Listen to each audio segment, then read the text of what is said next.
Hey, what is up, everyone? Welcome back. So, a couple of days ago, we had the big reveal for the upcoming league, Keepers of the Flame, and I was excited about this patch before that, but after the league reveal, my hype level has like completely gone through the roof. I can barely wait for it. I think there's a lot of really cool stuff waiting for us in patch 3.27, and can't wait to get started. And we also got the patch notes, so if you're not gonna watch this whole video, there's one thing that you should really take away from this, and that is the fact that Cyclone just got a completely massive buff. It now deals 20% more damage at all gem levels for both Cyclone and Cyclone of Tumult, which is completely crazy. We didn't ask for this. I don't really think we needed it, but we got it anyway. And at this point, I would just rather that GGG would leave the gem alone. I love buffs as much as every other player does, but the last thing I want is for it to get ridiculously buffed in one patch just to get completely destroyed with nerfs in the next one. So GGG, if you're watching, thank you for all the buffs, but gently put the Cyclone down. Thanks. That being said, let's get right into it. So besides the huge damage buffs, there haven't really been any changes to the build like whatsoever. So the build guide that I made for the Mercenaries League is actually still 100% available. Everything there is still relevant.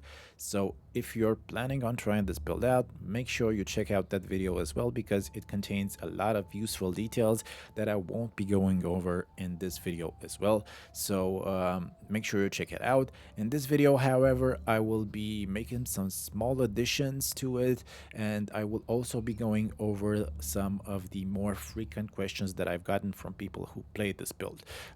If you have any other questions that I have not featured in this video, feel free to drop a comment or reach out to me on Discord. I have the same user, Charker Exile, and I will absolutely answer any type of question you have. Alright, so in case this is your first time visiting the build, I will quickly go over the build mechanics just to make sure that you have a slight understanding about how this build works. So this build focuses around the one with nothing duel with hollow palm technique. What this means is that you get a lot of flat physical damage per 10 dexterity while you are unarmed and have no gloves. Obviously, you'll be wanting to stack as much dexterity as possible, but this is a place where a lot of people mess this build up because they focus solely on stacking dexterity while neglecting defenses and the value of percent increased damage sources. What they end up with is a character that does a lot of flat damage, but has little to no percent increases, and basically dies every other second in the endgame content.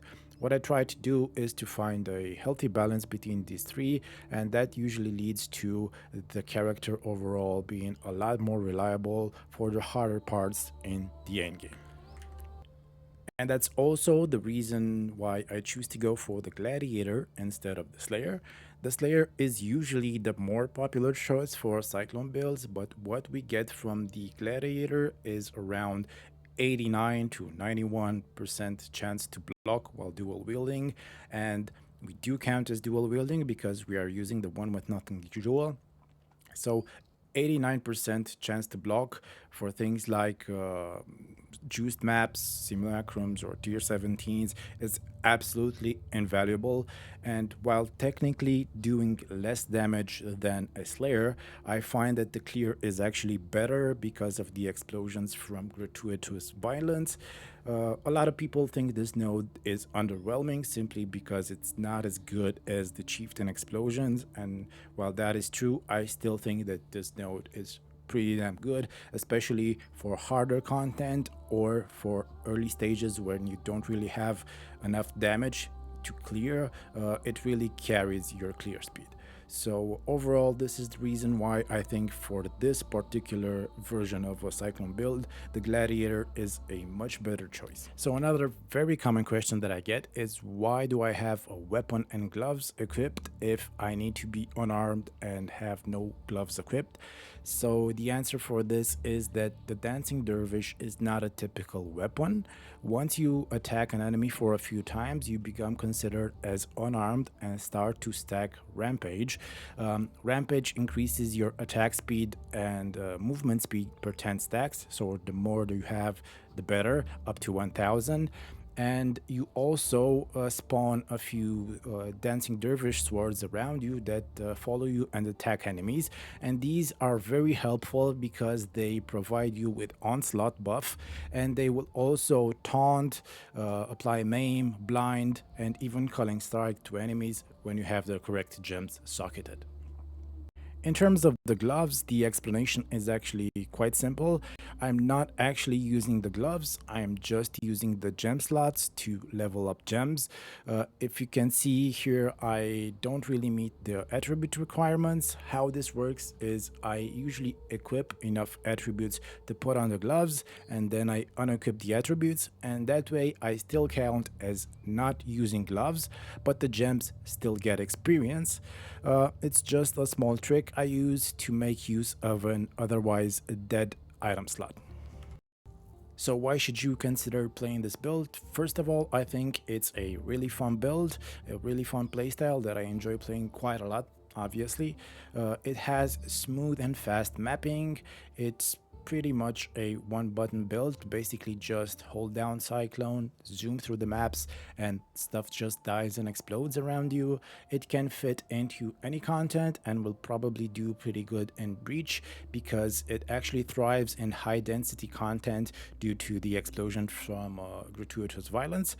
It does fairly well with low investment and has a lot of room to scale with investment if you want to push it to tier 17s and Ubers. And also, did I mention it had a 20% more damage buff? So we talked about the pros, now it's time we also talk about the cons. The first and most obvious one is actually the jewel itself. There's no way around it. If we don't have the jewel, we don't really have a build, so we're gonna have to buy it. It's very, very unlikely that you will find one yourself, especially on League Start. So, like I said, you will have to purchase this. And that's also the reason why some people have claimed that maybe this build is not fit for League starting.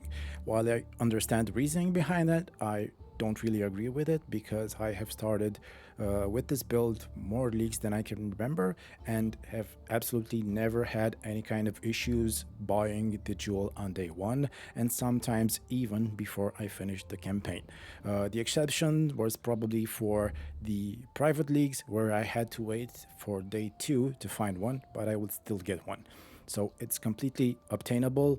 It was always obtainable and should be obtainable in the future. As a matter of fact, people have reached out to me all kinds of issues they have encountered with this build, but acquiring the jewel was never one of them. So no one ever reached out to me claiming that they had issues while trying to acquire this jewel on day one.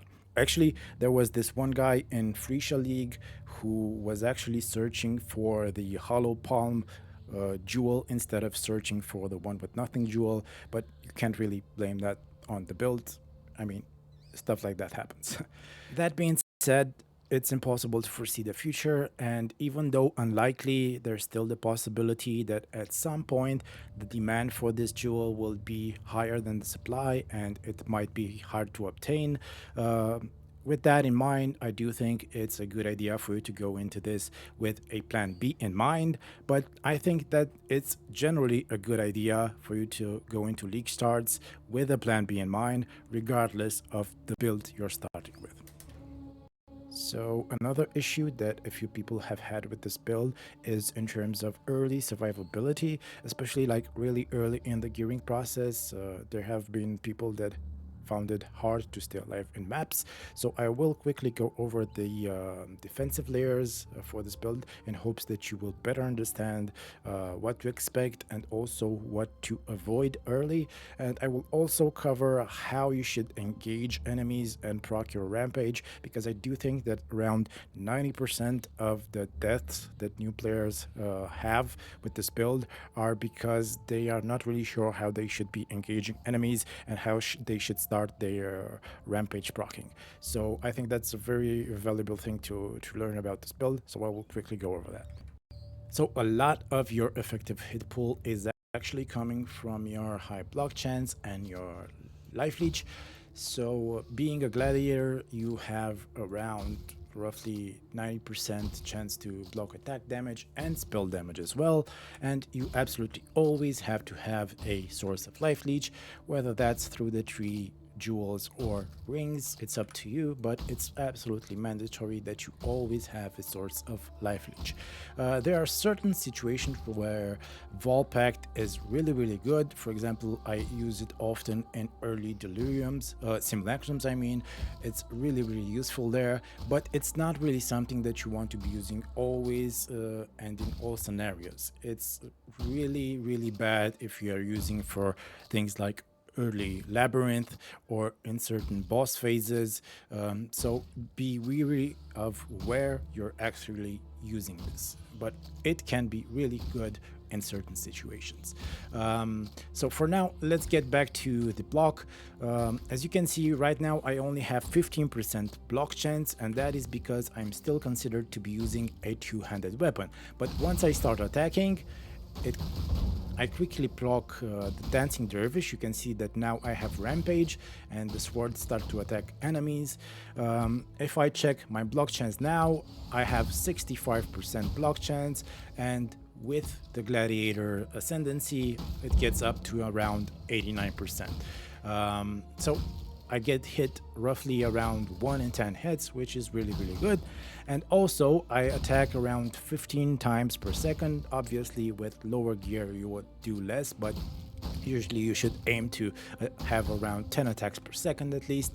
So that means that I leech life really fast, especially with Vol Pact, when using Vol Pact. So that kind of makes me almost immune to anything other than one-shots, at least while I'm attacking. So I should always be aiming to attacking. It's really dangerous for you to just stop attacking in packs because you're not leeching any life, so there's no way to recover your life. I mean, it seems obvious, but I had to. Now, unfortunately, one-shots will occasionally happen, especially early on. So one thing that you can do to avoid this, or at least reduce the frequency in which it happens, is actually by using Sand Stance instead of Blood Stance. This will cause you to deal slightly less damage, but you don't really have to worry about that early on because a lot of your damage will be carried by the explosions from the Gratuitous Violence passive, especially in high density maps, so you don't have to worry that much about your damage output. Additionally, you can also use Sand Stance later on in maps where you feel like you're taking too much damage, or when engaging bosses that you feel have one-shot potential. It's wise that you swap over to Sand Stance and ensure that you actually survive the fight. I typically use this in higher tier simulacrums when I'm like at the mid-level gear. I usually swap over to Sand Stance for wave 13, 14, and 15 because there's a lot of one-shot potential over there. So this way I can ensure that I actually stay alive till the end of the wave. So yeah, using Sand Stance and actually swapping over from Blood Stance to Sand Stance whenever needed is a good way to stay alive. Additionally, you of course want to aim to get as high armor on your gear as possible to raise your physical max hit, because that's going to be a very important aspect. But that it's basically what you can afford to get in terms of gear. Besides armor, there are not that many gear slots that you can fit in life, so the ones that you can, make sure that you get high life rolls, things like rings and belts. In terms of the armor, you either want really high life rolls, like at least 2 tier 1 life rolls on it, or none, because that way you can actually use the life mastery, which gives you 15% increased maximum life. So remember that when you're crafting a new armor, either get really high life rolls or none at all. All right, so I was saying earlier that it's really, really important for you to engage monsters the correct way, and not doing that could result in a lot of unnecessary deaths. And that is because it's sort of counterintuitive. What you normally do in Path of Exile is you walk over to a monster, you hit it, you walk over to the next monster or blink to it, you hit it, and so on. But with this build, if you do that, you walk over to the monster, and a lot of times that monsters or that pack of monsters will one-shot you before you actually proc your rampage and have some block, and before you actually start to leech. So to avoid this, what you actually want to be doing is to start cycloning and blink after into the monster or the pack of monsters. That is because Frost Blink is instant, so it never interrupts your cyclone. Okay, so what you want to be doing, always cyclone first, Frost Blink after. That way you can ensure almost an instant proc of rampage, an instant leech, and will result in a much higher survivability rate when you're engaging monsters. I will quickly demonstrate this in this simulacrum. So over here we have a pack of monsters. What I don't want to be doing is going over to them and then to start cycloning, or to blink into them and then start cycloning. So the correct way is for me to start cycloning right here and blink into them while I'm cycloning, just like this. Okay, that way you will almost always ensure an instant proc of rampage and instant leech, so it will result in a much higher survivability rate for your character. All right, so time for some small POB changes. Like I said, nothing about the build itself has actually changed. I just made some slight adjustments that overall make the gear progression easier to follow, and I think even a bit stronger. I'm talking about the step where I would recommend that you swap over from Gladiator to Slayer. That was when you would acquire Arn's Anguish and Ralakesh Impatience, and was mainly to make use of Masterful Form, but long story short, that's no longer needed. I removed that step, and we're actually staying Gladiator for the whole run, moving into endurance charges until we can use Masterful Form through Forbidden Flame and Flesh, when that ever happens. Yeah, we're using Gladiator. We are leaving some damage on the table, but not moving over to Slayer. But overall, I kind of like Gladiator more, the way it feels, even at this stage. So we no longer have the Slayer steps, just the Gladiator, and should be easier to follow. Okay, so I also added a alternative armor craft in the POB, and the breach modifier armor that I have a video on how to craft is still going to be your best in slot, most likely, but it's really hard to know if it's going to be easy to acquire it. It might take quite a long time before you can make your tree poop one for you, so I think it's safer to just make an alternative version. If we can get that one, then it's fine. If not, we can just go for an influence armor like this one. This one is a bit more expensive. I made this in Pox League, and it has actually 2 elevated mods. I just poured some currency in it because there was nothing really to buy in that private league, so I just poured some currency into this armor. But usually you can just go for the reduced mana mod, and for that you need an eye level 85 warlord influenced armor, or just get a eye level 85 normal armor and apply a warlord exalted orb to it, and then you just go with it to your bench and reroll attacks, and you will have a 100% chance to roll this reduced mana mod. If you have currency to burn, you can use an Awakener orb to add Redeemer influence to it, and the 15% the percent dexterity mod. I might make a dedicated video in how to craft a perfect one, but only if it's necessary. For now, just keep in mind that the easiest way to get a decent armor is to get a warlord influence one with the reduced mana cost and whatever else good mods you can roll on it. Another thing worth mentioning is about onslaught.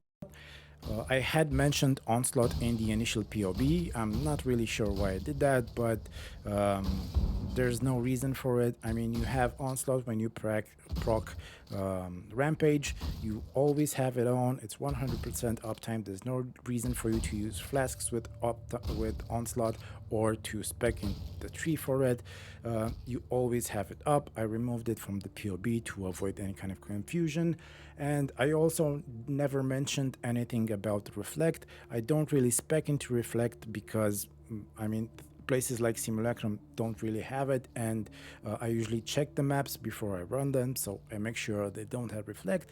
But if I run a bunch of like blind maps, unidentified maps, or things like that, I usually spec into it. I take Soul of Ugul Pantheon passive as well as Bastion Breaker with the reduced reflect mod, and that makes me immune to reflect. That's about it.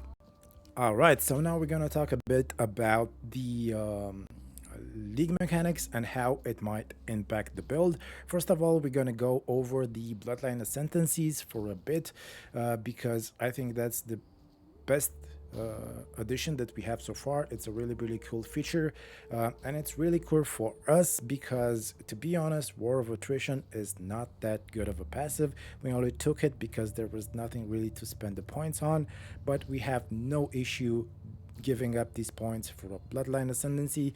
Now, which of the Bloodline Ascendancies I can't really say for sure because we don't know them yet, but there is one in particular that has caught my eye and will probably be a staple for most attack builds, and that is the Wild Bear from the obtainable by killing the harvest boss or Shabi.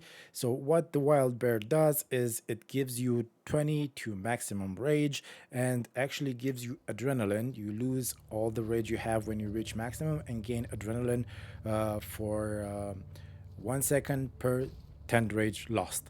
Now, in short, what that means is that you can basically ensure a 100% uptime of adrenaline if you get like 3 rage on hit from the tree. So we either gonna get this cluster over here, or we're gonna get this one and anoint Veteran's Wrath, and that way we have like 5 rage per hit. So that's like 10 rage per second. And we also have a 100% uptime of adrenaline, which is pretty awesome because it means we can get a better ring instead of Death's Rush. So quite a cool addition. The other thing worth mentioning is the uniques that you can get from the tree.